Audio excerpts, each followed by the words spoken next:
Quando a gente fala sobre incerteza de medição, a primeira coisa que vem à mente de muita gente é cálculo, matemática. Uma complicação, não é mesmo?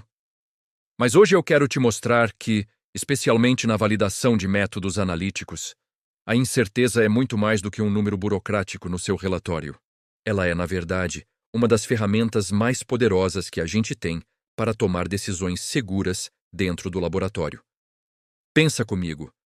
De forma bem simples e direta, a incerteza de medição nos diz o quanto a gente pode confiar no resultado que o nosso método está gerando. Sabe aquela dúvida? Será que esse valor é realmente esse valor? A incerteza ajuda a responder isso. Durante a validação, a incerteza é crucial para responder à pergunta mais importante de todas. Este método que eu desenvolvi ou que eu estou implementando, ele é realmente adequado para o uso que eu pretendo dar a ele? Vamos imaginar que você precisa medir a quantidade de um composto em um produto. Não adianta só ter um número, você precisa saber a margem de dúvida em torno desse número. É aqui que a incerteza entra. Ela leva em consideração todas as possíveis fontes de variação que podem afetar o seu resultado.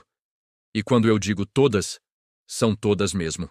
Estamos falando da variação do equipamento que você usa, da mão do analista que está executando a análise, da repetibilidade, que é fazer a mesma análise várias vezes e ver se os resultados são próximos, da reprodutibilidade, que é quando outro analista ou outro equipamento faz o teste, e até mesmo das condições do ambiente, como temperatura e umidade. Ao avaliar cada um desses componentes, o laboratório começa a ter uma visão muito mais clara do que realmente impacta o resultado final.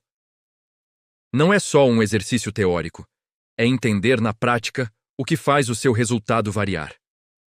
E por que isso é tão importante? Porque na prática, a gente usa a incerteza para comparar o desempenho do nosso método com os critérios de aceitação que a gente mesmo definiu, ou com os limites que uma agência regulatória exige, ou até com as especificações que um cliente pediu. Vou te dar um exemplo bem prático. Digamos que o limite máximo de um contaminante em um alimento seja de 10 partes por milhão. Você desenvolve um método, analisa uma amostra e encontra um resultado de 9 ppm. Ótimo. Parece que está abaixo do limite. Tudo certo. Produto liberado. Mas, e se a incerteza de medição do seu método for de mais ou menos 2 ppm?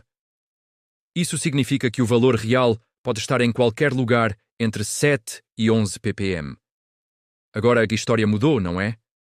Existe uma chance real de que o produto esteja acima do limite permitido, mesmo que o seu resultado pontual tenha sido 9.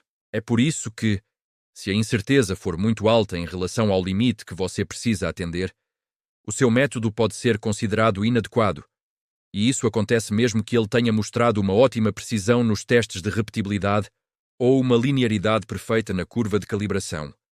A precisão e a linearidade são importantes, claro, mas elas são só uma parte da história. A incerteza une todas essas partes para dar o cenário completo.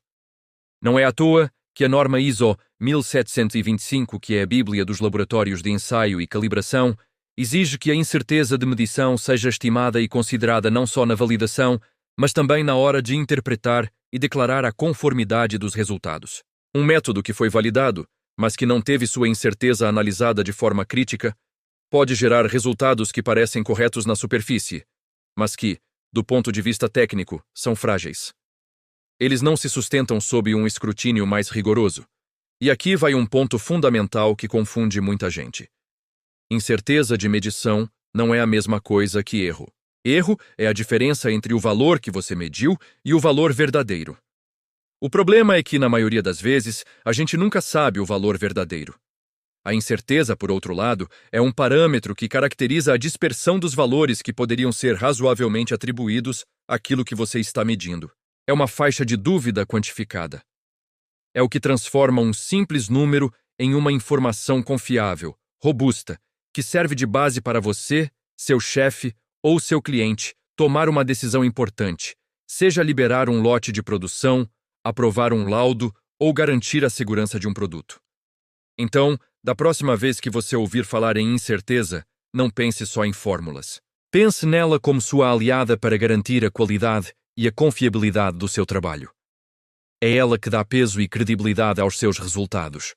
Se você gostou de entender a incerteza de uma forma mais prática, curta o vídeo e se inscreva aqui no canal para aprender mais sobre validação aplicada ao dia a dia do laboratório.